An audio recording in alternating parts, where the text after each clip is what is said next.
Роман Протасевич, супрацоўнік беларускай выведкі, выбух на Беларусь-Каліі. Мяне завуць Руслан Ігнатович і гэта праграма Белсат онлайн. Паехалі.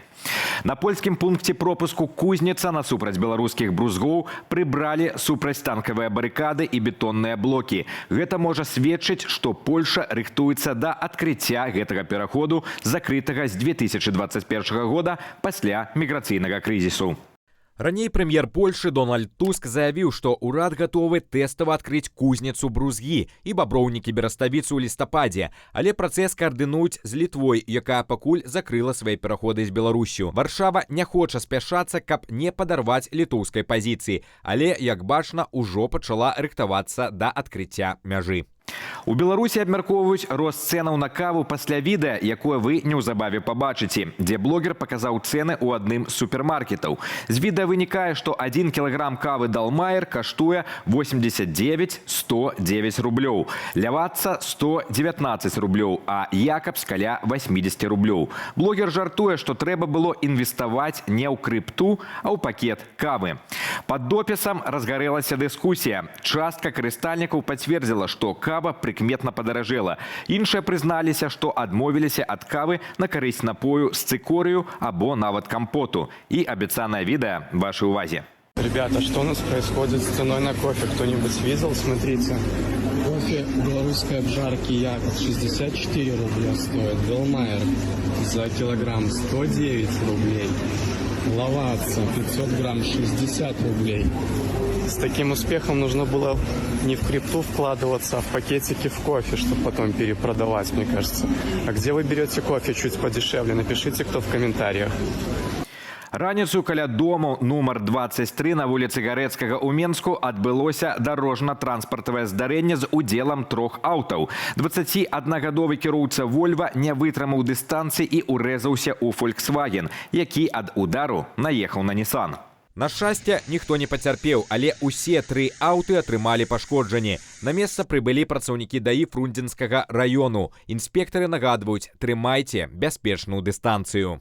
У Івацевіцкім раёне затрымалі 44гадовага мясцовага жыхара, які захацеў прысабечыць трактар. Паводле ўпраўлення ўнутраных спраў берасцейскага аблвыканкаму, мужчына, што працаваў майстрам лесу, заўважыў у лясніцкім боксе няспраўны трактар «Беларусь-82-1» і пастанавіў узяць яго ў асабістае карыстанне. Ён скраў ключы, выклікаў эвакуатар і адвёз тэхніку суседу, нібыта на рамонт. Сусед, не падазраючы нічога дрэннага, прыняў трактар у свой двор. Калі крадзеж выявілі, міліцыя хутка знайшла вінаватага. Цяпер мужчыну пагражае да 3 гадоў пазбаўлення волі. А ў адной з вёсак Магілёўскага раёну здарылася трагічная гісторыя. 50гадовы мужчына загінуў пад коламі ўласнага трактара. Інцыдэнт адбыўся яшчэ ў верасні, калі сельчанін праводзіў палявыя працы на сваім участку. Паводле следства, у нейкі момант трактар знёс плот і ўрэзаўся ў гаспадарчую пабудову, а кіроўца выпаў з кабіны проста пад колы.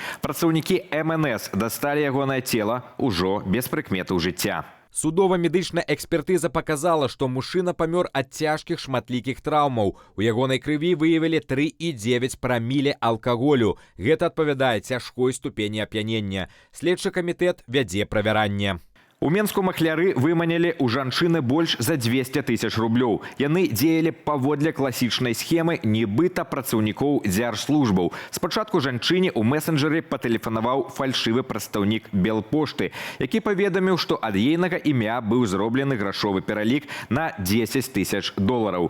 Пасля параіў звязацца з праваахоўнікамі і адразу перадаў ейны нумар нібыта следчаму.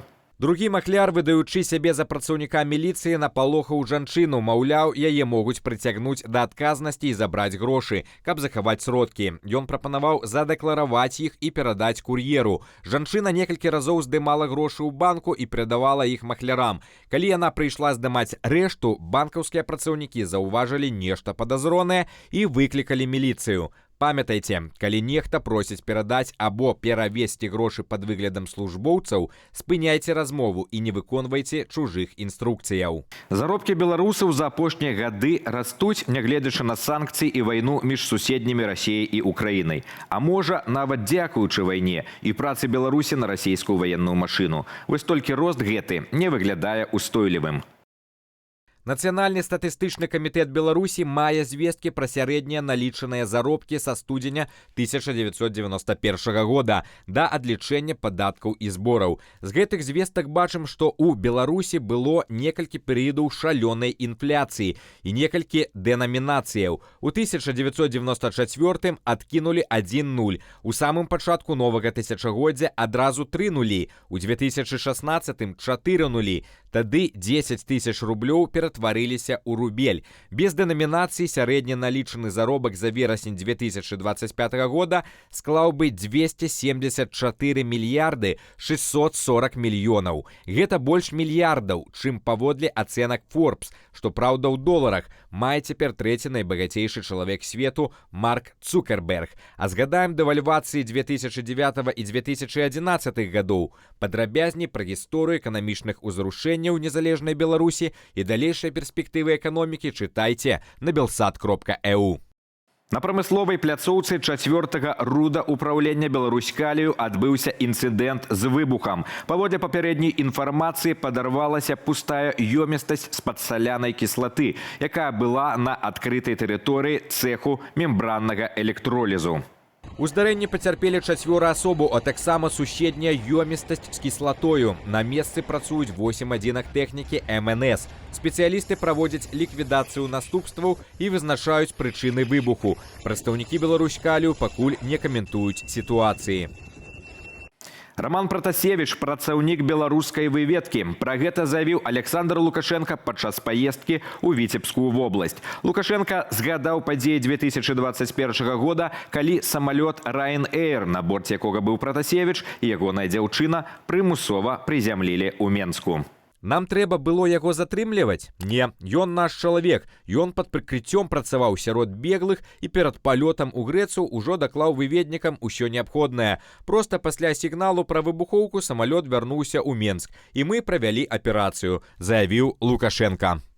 На гэтым у нас усё. Калі для вас гэта бяспечна, то пакідайце каментары пад гэтым відэа і дзяліцеся ім сябрамі. Падпісвайцеся на нашыя каналы і сацыяльныя сеткі. З вами быў Руслан Ігнатовіч. Да сустрэчы ў наступных эфірах.